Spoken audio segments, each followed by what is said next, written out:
अगर किसी की निंदा की तो वो दोष तुम में बहुतायत रूप से आ जाएगा। ये बात गांठ बांध लो। क्यों अपने को नष्ट करना चाहते हो?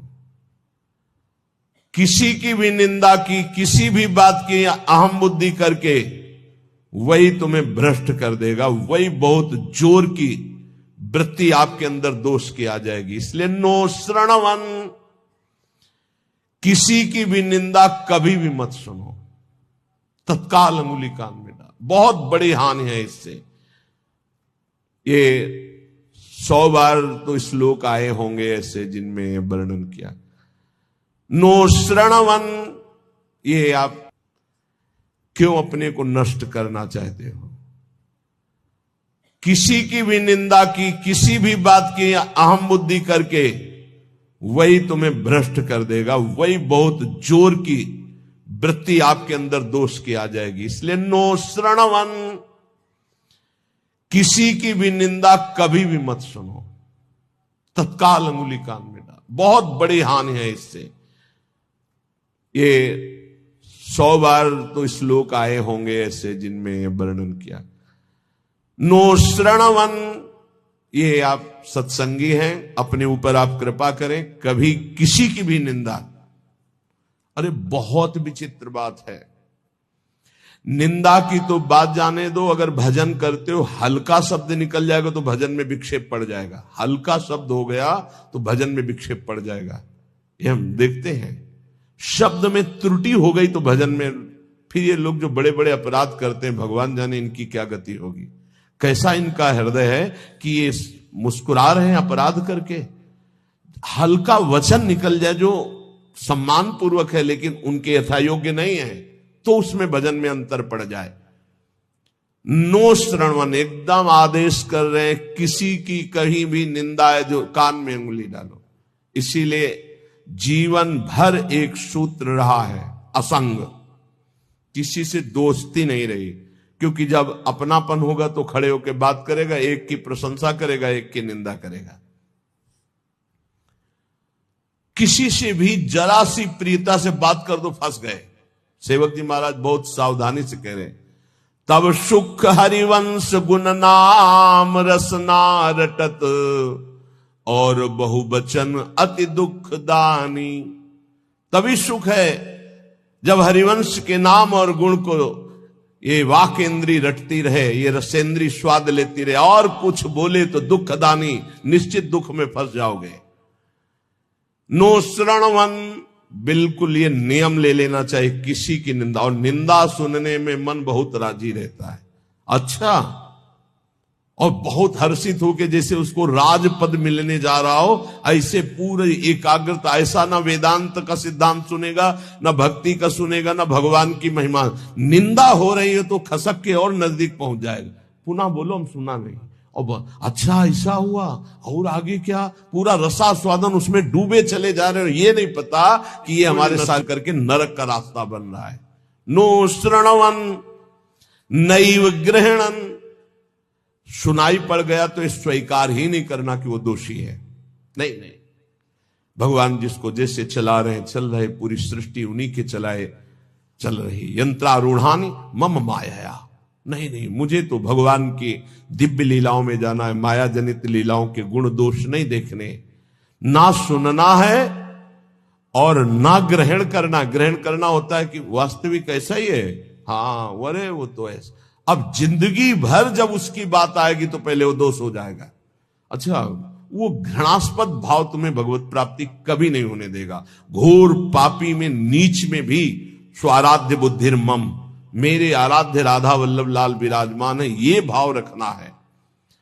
कह रहे सकल तनु भृताम क्वापि दोषम गुणम वा, जितने भी शरीरधारी हैं किसी के ना दोष सुनना है ना ग्रहण करना है। वृंदावनस्थ सत्वान्यखिल गुरुधिया सन्नमन दंड पातई, ऐसे भजन बचता है। ऊपर वाली पंक्ति से भजन बचता है। परदोष दर्शन, परदोष वर्णन, परदोष श्रवण और परदोष चिंतन, ये सर्वनाश कर देता है। सर्वनाश। सच्ची मानिए।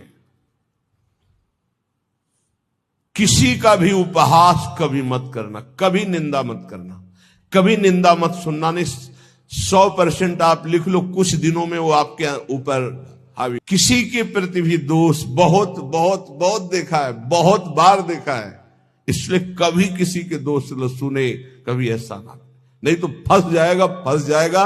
माया भगवती इतनी चतुर है कि जानने में नहीं आता कि मैं फंस रहा हूं, जानने में नहीं आता।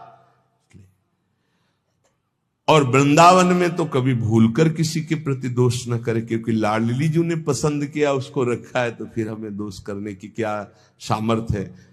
जब लाडली जो मुझ जैसे नीच को वृंदावन में रखे तो उसको वृंदावन में रखे, तो हमारा अधिकार कैसे जब हम अपने को देखते हैं तो हम बड़े अधिकारी थोड़ी है वृंदावन वास के। हम पर जब कृपा हुई तो उन पर भी कृपा हुई, तो जब उन पर कृपा होगी पूरी तो वो भी महात्मा बन जाएंगे। हम दोष दर्शन क्यों करें।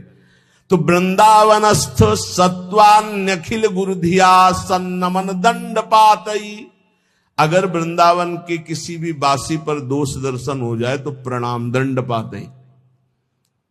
वो जाने या न जाने दूर से प्रणाम कर, हे प्रभु मेरे से गलती हो गई, क्षमा करो प्रभु, मैं आपकी महिमा को नहीं जानता। ऐसा पक्का समझ लो, नहीं भजन क्षीण हो जाएगा, भजन नष्ट हो जाएगा। जो त्यक्त्वा शेषाभिमानो, सब अभिमान छोड़ करके निर्वधि परमा किंचन कृष्ण राधा, श्यामा श्याम की आराधना के लिए दैन्य भाव अत्यंत आवश्यक। किसी भी तरह का कोई अभिमान नहीं होना चाहिए। त्यक्त्वा शेषाभिमानो, कोई भी अभिमान शेष नहीं है, रूप का, जवानी का, इन शरीरों का अभिमान, यौवन, बाहुबल बहुत विचित्र है। कुछ भी हो जाए तो जीव का ऐसा गलत स्वभाव पड़ गया, वो अभिमान कर लेता है। अपने आप तो बहुत छोटे हैं। भगवान शंकर तांडव कर रहे थे तो 2 तालियों से ऐसे बाणासुर ने ताल मिलाई। भगवान शिव प्रसन्न हो गए, कहा शास्त्र भाव 1000 भुजा वाला हो जा, महान बलशाली विक्रम भगवान शिव की कृपा से। अब 2 भुजाएं तो अगर सही ढंग का स्वास्थ्य हो तो फिर खुजली संभलती नहीं, बल्कि भगवान शिव का कृपा पात्र 1000 भुजाएं, तो जिस पर्वत में मारे चकनाचूर, जाके दिग्गजों को ललकारा, भाग पड़े, कोई उसके सामने नहीं। काफी समय विचरण करने के बाद भगवान शंकर के पास आयो, कहा जगत गुरु, आज दूसरी तरह से प्रणाम था। भगवान शंकर ज्ञान समुद्र, बोले गुरु खुजली हो रही भुजाओं में। बोले मतलब? बोले आओ, आप ही आओ, हमारे बल दिया है 1000 भुजा है तो आपसे युद्ध करना चाहता हूं।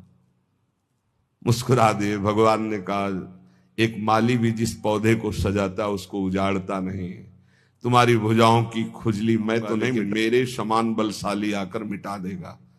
तो जब प्रद्युम्न पुत्र अनिरुद्ध और उषा जी का बड़ा एकांतिक मार्मिक प्रसंग है कि उषा जी ने स्वप्न में देखा अनिरुद्ध जी को पहली बार।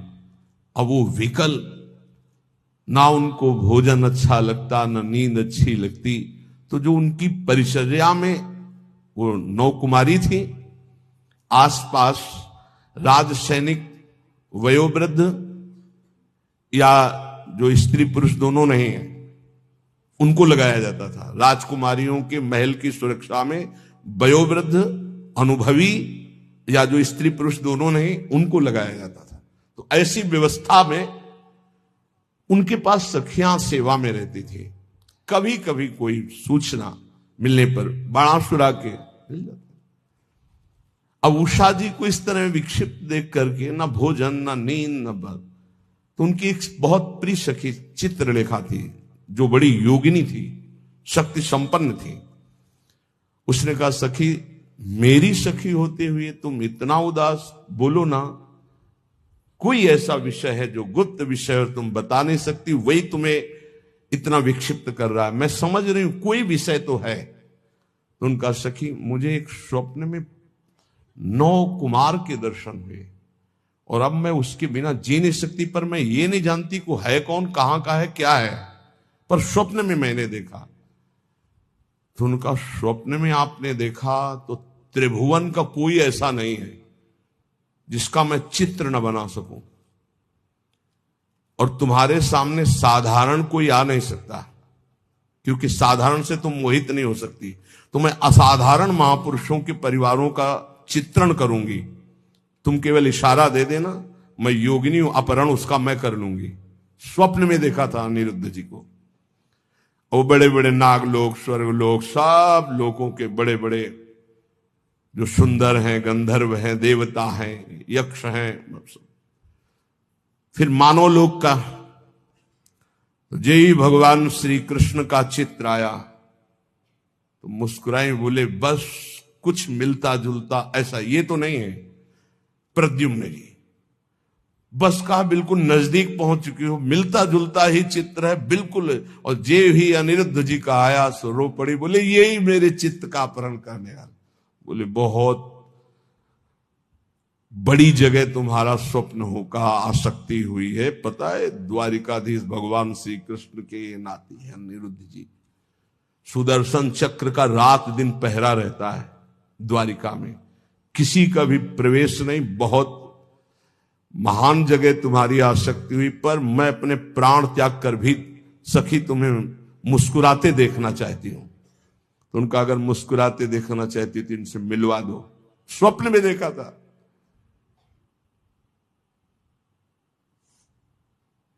भगवान सुदर्शन चक्र से प्रार्थना की, वो योगिनी थी, कि बिना भगवान श्री कृष्ण की इच्छा के अनिरुद्ध जी का उषा जी के स्वप्न में जाना असंभव है। वो संभव हुआ तो श्री कृष्ण इच्छा से।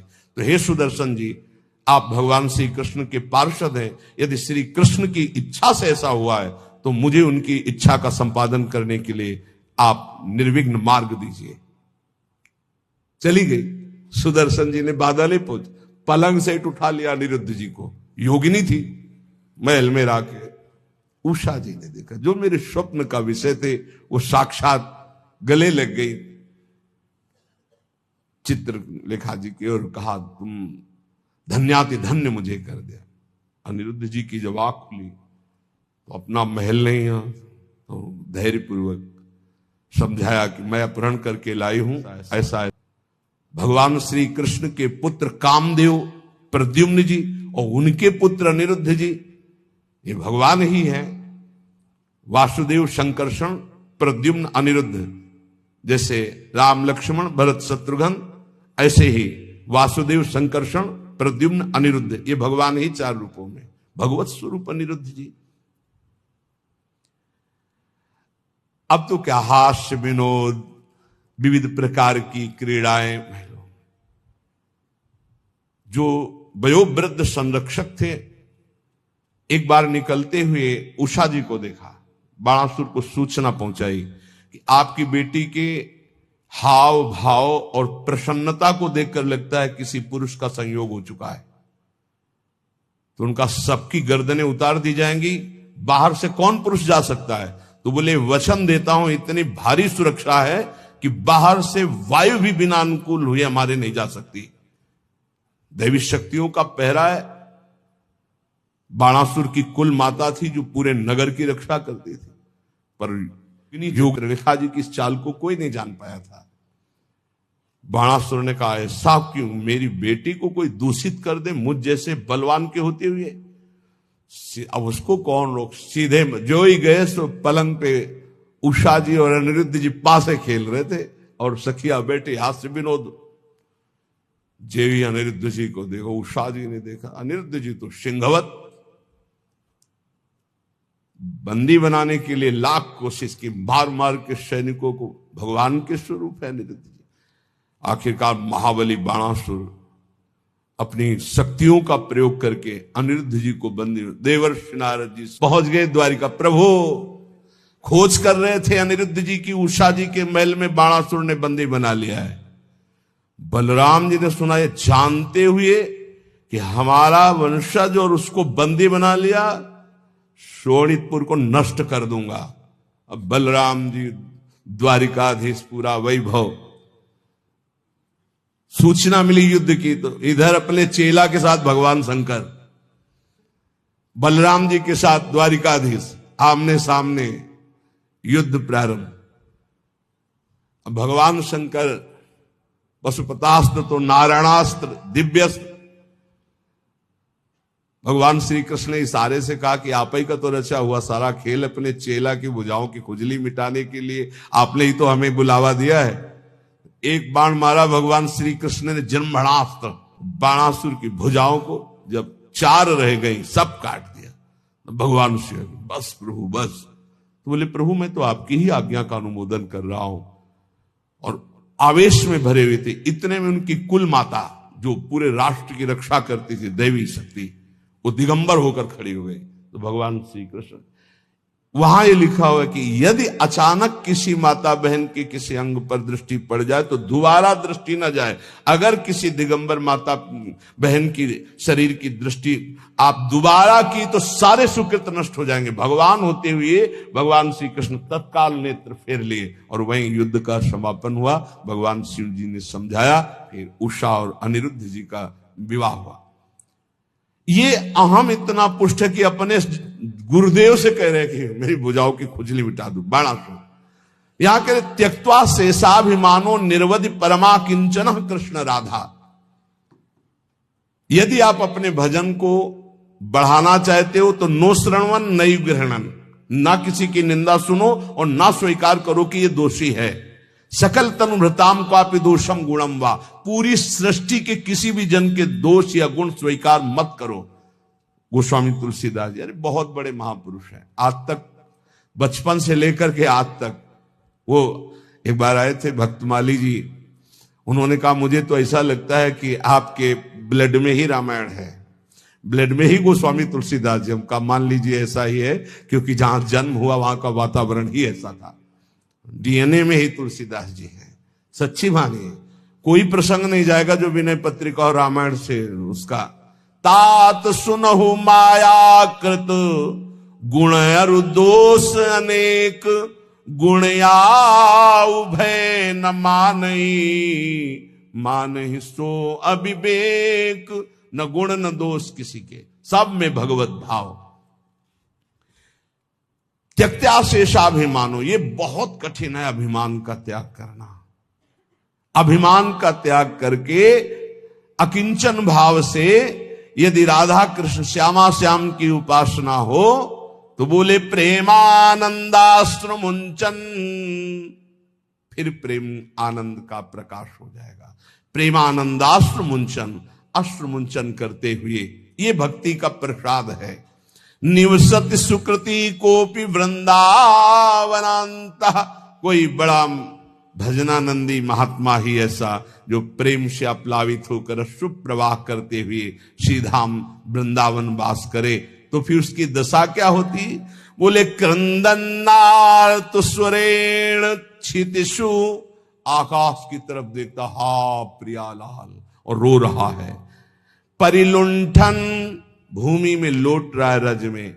सन्नमन, सबको नमस्कार कर रहा है, लताओं को, वृक्षों को, पशु पक्षियों को, जो सामने पड़ता है। नमन प्राण बंधुम, सबको देखता है मानो मेरी आत्मा है, मेरे प्रीतम है। कुरुवंदन्ते तृणान्या ददनु करुणा दृष्टे काकुकोटि, सबसे कृपा कटाक्ष, मुझे अधम पर कृपा करो। ये हमने देखा है वैष्णव जनों, मुझे अधम पर कृपा करो, मेरा भजन बन जाए, हम पर श्री जी करुणा करें, मेरा नाम जब चले। और रात दिन भजन कर रहे हैं। और काकुवाणी, दैन्य वाणी के द्वारा सबसे बर्ताव। फिर तिष्ठन्नेकांत वृंदा विपिन तरुतले सभ्य पाणो कपोलम, कभी कभी एकांत में से बैठ करके पाणो कपोलो और रुदन, हा प्रियाजू, हा लाडलीजू, न्यस्याश्रुएण मुंचन नयति, इतना अश्रु भूमि गीली हो गई नीचे की। दिन निशाम कोपि धन्यो तनन्यः, धन्याति धन्य हो गया वो जो रात दिन प्रिया प्रीतम के चिंतन में है, अश्रु प्रवाह करता है, जो उसको देख ले, जो उससे बोल ले, अमोघश्च, निश्चित उसका परम कल्याण हो जाएगा। आप लोग महाभाग्यशाली हैं, इस सत्संग रूपी महातीर्थ में आप गोता लगा रहे हैं, जिसकी बराबरी किसी भी तीर्थ में नहीं। कल हम पढ़ रहे थे वैदिक सिद्धांत में, मानसिक तीर्थ में स्नान करने वाले के समान कोई भी तीर्थ का फल नहीं मिलता। इसमें स्वयं में गोता लगाना है, ये आत्मस्वरूप में चूक मत कर। वृंदावन की भूमि में इस पावन ब्रह्म मुहूर्त की बेला में बैठकर आप जो भागवतिक सिद्धांत और भगवान के पावन चरित्र, भगवान के भक्तों के पावन सिद्धांत सुन रहे हैं, अहोभाग्य है, ये अहोभाग्य है। समय है, इसका लाभ उठा लीजिए। सब दिन होत न एक समान, सब दिन एक समान नहीं होते। एक समय आएगा, तरसते थे जब मथुरादास जी अंतर ध्यान हो गए तो राम जी बाई की तरफ देखकर, सत्संग भवन की तरफ देखकर रोना आता था। ये वही सत्संग भवन है जहां सैकड़ों हजारों संत परमहंस मौन बैठते और पूज्य श्री मथुरादास जी के मुख से महाभागवतों के पावन चरित्र आज सूना पड़ा सा दिखाई दे रहा है। क्योंकि वो बात जो उन महापुरुषों के मुख से है होता है, पर वो बात जो अनुभवी महापुरुषों के, वो आज आपको भगवत कृपा से बड़े बड़े संतों की वाणियां, बड़े बड़े महापुरुषों के, जगत में जितने भी बड़े बड़े महापुरुष, सबकी खोज खोज कर बात वही रोज सुनाई जा रही है। अगर आप उसे पकड़ लेंगे तो महामंगल हो जाएगा। जैसे जमीन में गिरते ही बूंद गंदा हो जाता है, निर्मल आकाश से गिरता है बूंद, ऐसे ही मां के गर्भ से प्रकट होते ही माया का इतना प्रचंड प्रभाव कि जीव जो गर्भ में भगवान से वादा किया था कि बस मुझे एक बार मां के गर्भ से निकाल दो, मैं ऐसा भजन करूंगा कि दोबारा इस नरक में ना आना पड़े। जीव ही पैदा हुआ देवी कहां कहां वो ज्ञान चला गया, वो दृष्टि गई भागवतिक। अब वो माया का ऐसा मोह का प्रभाव पड़ा, धीरे धीरे ये मां, ये पिता, ये पुत्र, ये पत्नी, ये मकान, संपत्ति, बस वो घिरता चला गया ममता से। श्रीपाद कह रहे, त्यक्त्वा सर्वान् गृहद्वार सकल गुणालंकृत स्त्री सुतादीन सर्वत्रात्यंत सम्मान नमथ महता सत्कुलाचार धर्मान माता पित्रोर्गुरुणामपि च नहि मनाग्रहे कोमलात्मा यो या देव वृंदावन में मखिलई स्तूयते धन्य धन्य। बहुत बार छोड़ चुके हो माता पिता पुत्र पत्नी परिवार धन संपत्ति, और तुमको याद भी नहीं है कि इसी सृष्टि में तुम्हारे कोई और हैं। तुम्हारा नया जन्म हुआ, नया घर, नया मकान, नया सब, फिर मरोगे, फिर नया, फिर मरोगे, फिर नया। ये कब तक चलता रहेगा? नाना प्रकार की चिंताएं, नाना प्रकार के क्लेश, नाना प्रकार का संग्रह परिग्रह, फिर खाली हाथ यहां से वही पाप पुण्य कर्मों का बोझा लाद कर भटकते रहते हैं हम पूरी सृष्टि में, कभी ये योनि, कभी ये योनि। तो श्रीपाद कह रहे, अगर मेरी बात समझ सको तो त्यक्त्वा सर्वान, इसके दो भाव है। एक है पूर्ण निवृत्ति मार्ग स्वीकार करो, और एक है उनमें रहते हुए राग का त्याग करो। राग का त्याग करते हुए घर गृहस्थी में रहने वाला भी सन्यासी ही है, और राग युक्त होकर विरक्त भेष में रहने वाला भी वो सन्यासी नहीं है।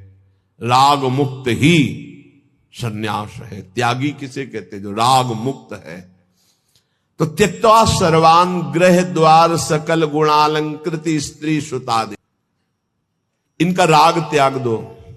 दो प्रकार से होता है, एक गृहस्थी में रहकर भगवत भाव से समर्पित करके जीना, उसमें नाथ सकल संपदा तुम्हारी मैं सेवक समेत सुतनारी। और एक अब नहीं सहा जाएगा, अब इस जन्म में भगवत प्राप्ति ही करनी है, इसलिए मैं निवृत्ति मार्ग स्वीकार करता हूं। निवृत्ति मार्ग, मुझे अब कोई इसमें भाव नहीं रखना, मुझे रखना ही नहीं। ब्रह्म सत्यम जगन मिथ्या, मुझे इस मिथ्या में भाव ही नहीं करना। कोई विरले के अंदर ऐसा त्यज लोक धर्मान, नहीं मुझे लोक धर्म स्वीकार करना। तो गृह द्वार सकल गुणालंकृत स्त्री सुतादीन त्यक्त्वा सर्वान। राजकुमार थे, नवीन पत्नी थी, नया पुत्र हुआ और वैराग्य लेकर के महात्मा बुद्ध के रूप में प्रकाशित हुए। पूर्व चरित्र उनका बड़ा।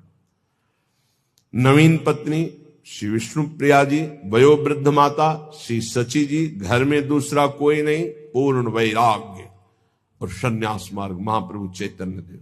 वयोवृद्धा माता, कोई दूसरा पानी देने वाला नहीं, आद्य गुरु भगवान शंकराचार्य जी, परम त्याग वैराग्य के। त्यक्त्वा सर्वान गृह द्वार सकल गुणा अलंकृत स्त्री सुतादीन। एक लाल स्वामी हुए, ये अपने राधा वल्लभी नहीं। तो जब 7 भावरे फेरने को होता है, अब तो आचार्य सावधान सावधान, आज अब सप्त फेरे होने जा रहे हैं। आप जिस कन्या का पाणिग्रहण स्वीकार कर रहे हैं, आजीवन इसका भार आपके ऊपर है। सावधान, इस सप्त वचन सुनिए। लाल स्वामी जो है का भार मेरे ऊपर, मेरा भार तो हरि के ऊपर है। मुझे इस बंधन में अब नहीं बनना, मुझे तो हरि की प्राप्ति। उनका लघु शंका लगी, उनका 7 फेरे के बाद बोले नहीं, छूट जाएगी। एक आदमी साथ दूल्हा के साथ, तो पहले बाथरूमों की व्यवस्था नहीं थी, बाहर जाना होता था। तो उन्होंने कहा यार कोई चल हम करके आ रहे हैं, कभी लौटे ही नहीं। बस भगवत बहुत बड़े महात्मा हुए। नाटक चल रहा है माया का। जब परम सत्य मार्ग का परिचय हो जाता है तो साधारण धर्मों की परवाह नहीं होती।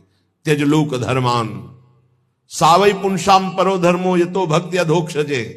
भगवान के चरणों में यदि भक्ति हुई तो वही परम धर्म माना जाएगा। अगर भक्ति नहीं हुई भगवान से विमुख, तो ये सब करते हुए अनंत जन्म हो गए, कोई लाभ नहीं मिला।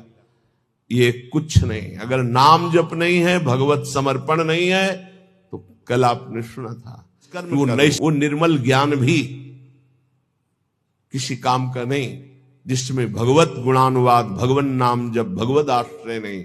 सनकादि से बढ़कर कोई ज्ञानी नहीं। निरंतर हरिशरणम हरिशरणम। तो चाहे गृहस्थ में हो चाहे विरक्त में, इस जाल में ना फंसे कि ये मेरे हैं, ना तेरे थे, न तेरे हैं और न तेरे रहेंगे। बाद में तब परिचय आएगा जब समय नहीं होगा। गोस्वामी तुलसीदास जी बहुत सरल भाषा में वैदिक सिद्धांतों का वर्णन किया। श्रुत बनितादि जानि स्वारथ रत, ना करुनेह सभी ते, अंत ही तो ही तजेंगे पामर, तू न तजय अब ही ते, मन पछितई है अवसर बीते। दुर्लभ देह पाए हरि पद भजू, करम बचन अरु जीते, मन पछितई है अवसर बीते। माता पित्रोर गुरुणाम पिचन ही मनागाग्रही, कोमलात्मा है अपने हृदय को कोमल मत कर। मोह मदिरा का पान करके पूरे जीवन को नष्ट करा देने वाली ये माया अपने आकर्षण में बांधकर तुम्हारा मानव देह नष्ट कर देगी। मत करना कोमल हृदय। वज्र के समान कठोर हृदय कर ले, राग का त्याग कर। अगर गृहस्थी में तो सबको भगवत स्वरूप मानकर शोक और मोह से ऊपर उठने के लिए नाम जप करते हुए, जो भी आपके पास ईश्वर है पूरे परिवार की सेवा करते हुए भगवत समर्पण कर दो। राग मत करो, जो है उनकी परवाह नहीं, जो चले गए उनकी चिंता नहीं, बिल्कुल धर्म पूर्वक ईश्वर भाव से मुक्त हो जाओगे। और वैराग्य का तो मार्ग ही सिंहवत और निराला है। इसलिए कह रहे हैं, सुंदर घर, सुंदर स्त्री, सुंदर पुत्र, संपत्ति, माता पिता, वयोवृद्ध गुरुजन, ये सब भगवत गृहस्थी में नाम जप करते हुए इनकी सेवा करो, मंगलमय। अगर ममता में फंस गए, मोह में फंस गए तो पूरा जीवन निपटा देगी माया। न भजन होगा, न साधन होगा, न भगवत प्राप्ति की कोई बात होगी। पूरा इतना कीमती जीवन नष्ट हुआ, फिर मरे। कोई माता पिता पत्नी पुत्र परिवार साथ नहीं, तू फिर अकेला अपने वही मोह जनित पाप कर्म करके फिर नई योनियों में जाएगा, फिर भटकेगा। इसलिए यो याया देव वृंदावन में मखिलई स्तूयते धन्य धन्य। धन्य है जो सर्वस्व का त्याग करके वृंदावन का अखंडवास स्वीकार कर लिया। और धन्य वो भी हो जाएगा जो वृंदावन का आश्रय लेकर सत्संग सुनते हुए भजन प्रारंभ कर दिया गृहस्थी में रहते हुए। अब अपने भजन को कैसे हम बचाएं, कैसे बढ़ाएं, कैसे उसको बचाएं। कृपा से भजन हमारा जो शुरू हुआ तो नोस्त्रणवन नैव गृहणन सकल तनुभृताम क्वापि दोषम गुणम वा। बहुत विचित्र खेल माया का है।